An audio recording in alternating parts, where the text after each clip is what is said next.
Just how skilled are chatbots becoming at writing creative fiction? In this series, we decided to experiment with asking 4 of the main chatbots to create a previously undiscovered book or play by a famous author. Since excessive wordiness had these chatbots spitting out content roughly the length of a book, the prompt was changed to instruct the AI to only provide a brief synopsis and a short scene. In keeping with the theme, chatbots capable of providing pictures of the characters were asked to do so. Those who cannot generate images were asked to provide a detailed description to put into another chatbot. To bring the scenes to life, an AI video generator was used. Each writer's style is very different, and every chatbot style is different. Would every chatbot excel at the same writer's voice? Will different chatbots better match with different writers? Will any of them do well enough to make someone believe that a long-lost manuscript has actually been found? That's for you to decide. The first author up for our little experiment is no surprise. One cannot do a series on iconic English writers without including William Shakespeare. I mean, the man literally created many of the cliches that litter our language. His plays have endured for centuries. First, the prompt, which will be the same for all 4 chatbots. I want you to imagine a previously undiscovered Shakespearean play. I want only a short synopsis of the play, including the ending, and also one short scene. That is all, nothing more than what I asked for. As previously said, I took extra care to make sure that the generated content remained succinct. First to step onto the stage is ChatGPT. As ChatGPT can create images, I requested that it also include an image of the main characters and some world-building images as well. Title: The Glass Crown. Synopsis: Set in a divided kingdom haunted by omens, The Glass Crown follows Prince Alaric, a thoughtful but indecisive heir, and Lady Isolde, a sharp-minded noblewoman rumored to possess prophetic visions. When the aging king falls ill, a fragile crown of glass said to reveal the truth of its wearer is placed upon Alaric's head. The court fractures, a secret surface, loyalty shift, betrayals bloom, and Alaric learns that his closest advisor has long manipulated the throne through carefully planted lies. Isolde, once dismissed as dangerous, becomes Alaric's only ally. Together they uncover that the crown does not reveal truth but magnifies doubt, driving rulers to ruin. In the final act, as rebellion erupts, Alaric chooses to shatter the crown before the court, declaring that no kingdom built on suspicion can endure. He is struck down in the ensuing chaos, but his act halts the violence. Isolde, left to address the broken court, vows to rebuild a realm founded not on illusion but on trust. The play ends ambiguously, with the shattered crown glinting in silence as the court kneels, not to a monarch but to one another.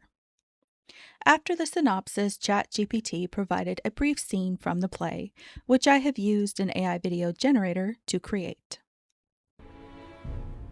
This brittle ring doth press upon my thought, and makes each whisper thunder in mine ear. What truth is this, that breeds such fevered doubt? My lord, is not the truth that gnaws at thee, but shadows cast by fearing what may be. The crown reflects not fact, but frailty. Then am I king of ghosts and phantoms both. Alaric, For all I see dissolves beneath my gaze. How rule a land when certainty is none? by casting off the need to see all hearts. No man may govern souls he cannot trust. To trust is but to blind oneself by choice. Aye, yet to doubt is blindness of a worse. Choose then thy dark, the one that builds or breaks. If sight be poison, better then be blind. And there we have it, the long-lost Shakespearean play as generated by ChatGPT. Claude had a different vision of Shakespeare's long-lost play. The title? The Mirror of Verona. Synopsis. Cassio Vane, a proud glassmaker's apprentice in Venice, discovers he can craft mirrors that reveal not a man's reflection but his truest self, coward, lover, tyrant, or saint. When the aging Duke of Verona commissions a mirror as a wedding gift for his young bride, Cassio falls desperately in love with her himself. He faces a choice: deliver a mirror that will reveal the Duke as a cold and loveless man winning the lady's heart, or smash it and preserve a lie that keeps the peace. A scheming cardinal, a disguised noblewoman, and a blind beggar who sees more than any mirror can complicate his path. In the end, Cassio delivers the mirror but stands behind it so that the bride sees only Cassio's own face, earnest and adoring. She laughs. She chooses the Duke anyway. Cassio returns to his furnace, having learned that truth, clearly shown, is rarely enough. As Claude cannot generate images, I prompted it to create instead detailed descriptions of the characters, which it did.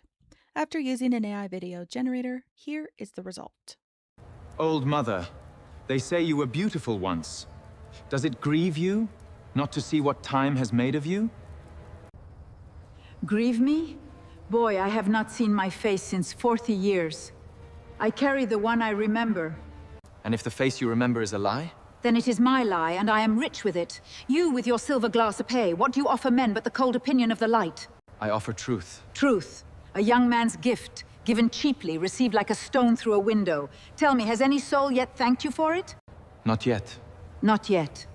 Come find me when the yet has gone, and something wiser lives in its place. As Claude exits stage right, Copilot answers its cue. When faced with the same prompt, Copilot came up with the following play. The Tempest of Thornwick Hall. Set in the storm-battered coastal estate of Thornwick Hall, the play follows Lady Eleanor Harrow, a sharp-witted noblewoman whose family has long feuded with the neighboring house of Brackenford. When a mysterious tempest strands Sir Rowan Brackenford, her family's sworn enemy, inside the hall, old grievances collide with unexpected affection. A scheming steward, Master Pell, plots to seize both estates by fanning the feud into open violence. Through mistaken identities, forged letters, and a midnight confrontation in the Great Hall, Pell's treachery is revealed. The ending. Eleanor and Rowan unite their houses by exposing Pell's plot before the gathered families. Peace is restored, Pell is banished, and the storm that once trapped Rowan becomes a symbol of the turmoil now calmed. The play concludes with Eleanor offering Rowan her hand, not as a gesture of surrender but of partnership, while the households pledge reconciliation.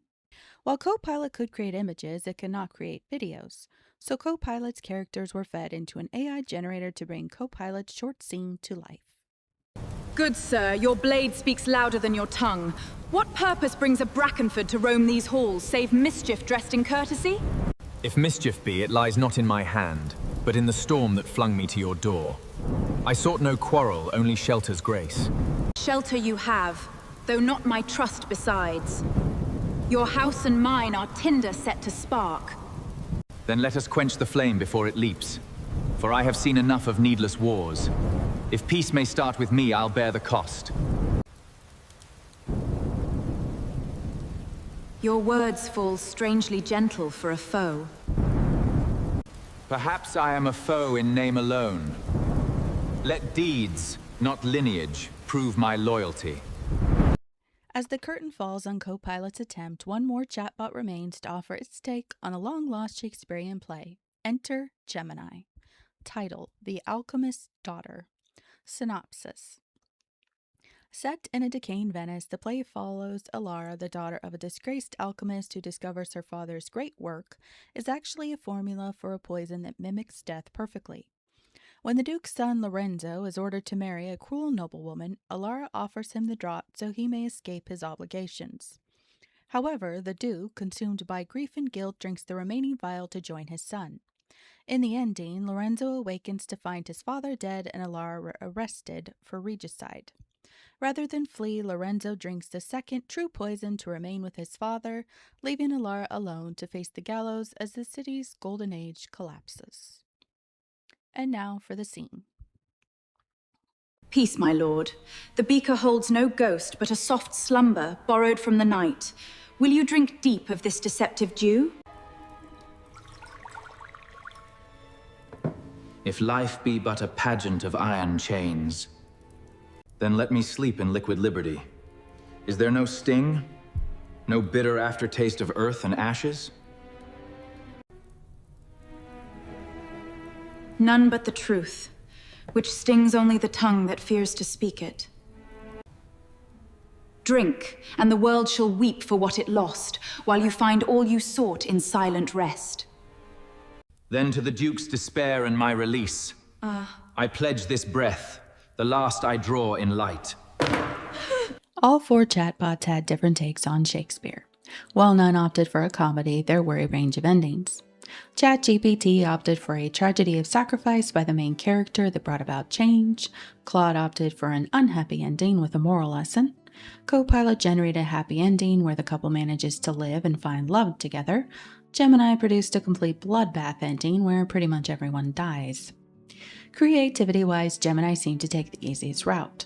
The whole poison that makes one look dead that leads to multiple actual deaths storyline closely resembles that of Romeo and Juliet, although Gemini changed the characters to a father and son. Also of note is the lack of logic in a man swallowing potion, which makes him look dead, and yet when the father swallows a second vial, somehow he really ends up dead. The other three plays seem to have less glaring plot holes. However, anyone who has some familiarity with Shakespearean plays can see the inspirational bits and pieces cobbled together to make these plays. The chatbots capable of creating photos managed to produce believable characters. While Claude couldn't produce images, it did provide enough of a description that two different AIs were able to use Claude's prompt to create images that resembled each other.